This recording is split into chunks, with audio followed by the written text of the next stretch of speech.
Hujambo na karibu tena mtazamaji wa The World News katika kipindi hiki cha ulimwengu wa siasa. Mimi ni Adam Hussein. Wakati tukiendelea kutazama katika eneo la Mashariki ya Kati, tunautazama mpango wa Rais wa Marekani Donald Trump ambao ripoti zinaeleza umekubalika ila bado ni mgumu kutekelezeka.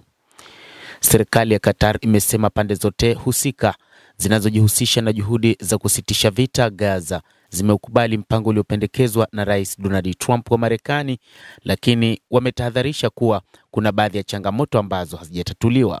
Msemaji wa Wizara ya Mambo ya Kigeni ya Qatar, Majed Al-Ansar, ameeleza kwamba bado kuna vipengele katika mpango huo vinavyohitaji kufafanuliwa. Akizungumza huko Doha nchini Qatar katika mkutano na waandishi wa habari, Al-Ansar amesema kitu kigumu kufanyika ni kuweka uhalisia mpango huo na kile kinachoendelea katika uwanja wa mapambano.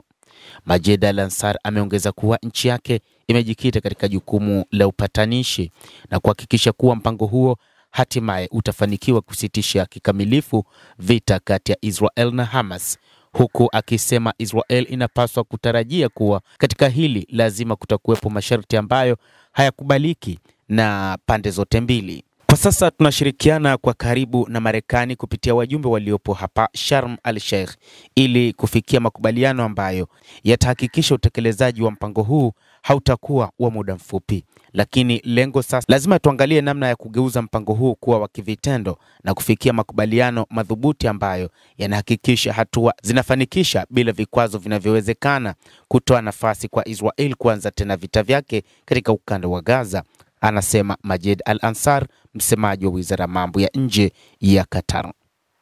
Qatar imesema inatambua juhudi za Marekani katika kusitisha vita vya Gaza. Msemaji huyo amezitambua juhudi za Marekani za kujaribu kusitisha mzozo huo katika ukanda wa Gaza na amesema hatua ya Marekani kurejeshwa Israel hilo pekee litaashiria kukamilika kwa vita. Kufuatia mpango wa Trump kufungamanisha hilo kama moja ya masharti ya kukamilika kwa mgogoro huo, masuala yanayoleta mvutano katika mpango huo yanahusisha kulipokonya silaha kundi la Hamas na Israel kuondoa kikamilifu wanajeshi wake huko katika ukanda wa Gaza. Hamas imesema haitoweka silaha zake chini hadi pale Israel itakapoondoa wanajeshi wake huko Gaza na kuitambua Palestina kama dola huru, jambo ambalo Israel inasema haitowezekana. Qatar, Marekani pamoja na Misri wameendelea kuongoza juhudi za upatanishi kati ya pande zote mbili katika mgogoro huo, zikilenga kupata suluhu ya kudumu na kuzuiwa mgogoro huo kutanuka zaidi katika kanda nzima ya Mashariki ya Kati. Vita hivyo vimetimiza miaka miwili tangu mwaka 2023 mnamo Oktoba 7.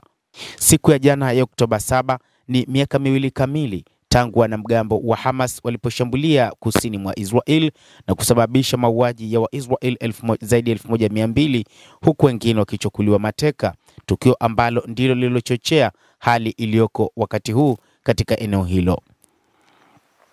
Mnamo Oktoba 7, raia nchini Israel walikusanyika pamoja kuwaenzi wote waliouawa katika mkasa huo. Lakini upande wa Gaza mambo yalikuwa tofauti, kwani wakazi wa Gaza wameadhimisha miaka hiyo miwili kwa mashambulizi zaidi kutoka Israel. Wakazi wa Khan Younis iliyoko kusini mwa Gaza City upande wa kaskazini wamesema bado wameendelea kushambuliwa kutoka ardhini na angani. Mwezi uliopita ripoti ya Umoja wa Mataifa imesema inachokifanya Israel katika ukanda wa Gaza ni mauaji ya kimbari, huku makundi ya kutetea haki za kibinadamu yakishutumu pia Hamas kama kutekeleza uhalifu wa kivita na uhalifu dhidi ya ubinadamu wakati wa mashambulizi ya Oktoba 7. Pande zote mbili zinakanusha madai hayo. Mtazamaji wa The World News, hayo ndio tuliokuwa nayo. Ni mpango wa Donald Trump, rais wa Marekani, ambao ripoti zinadaiwa kwamba unakubalika, isipokuwa bado ni mgumu kutekelezeka. Na jambo zito ambalo limetajwa ni pamoja na kuhakikisha kwamba Israel inaondoa wanajeshi wake, lakini Hamas waachie silaha. Endelea kuwa nasi mtazamaji na usisahau kulike, kucomment.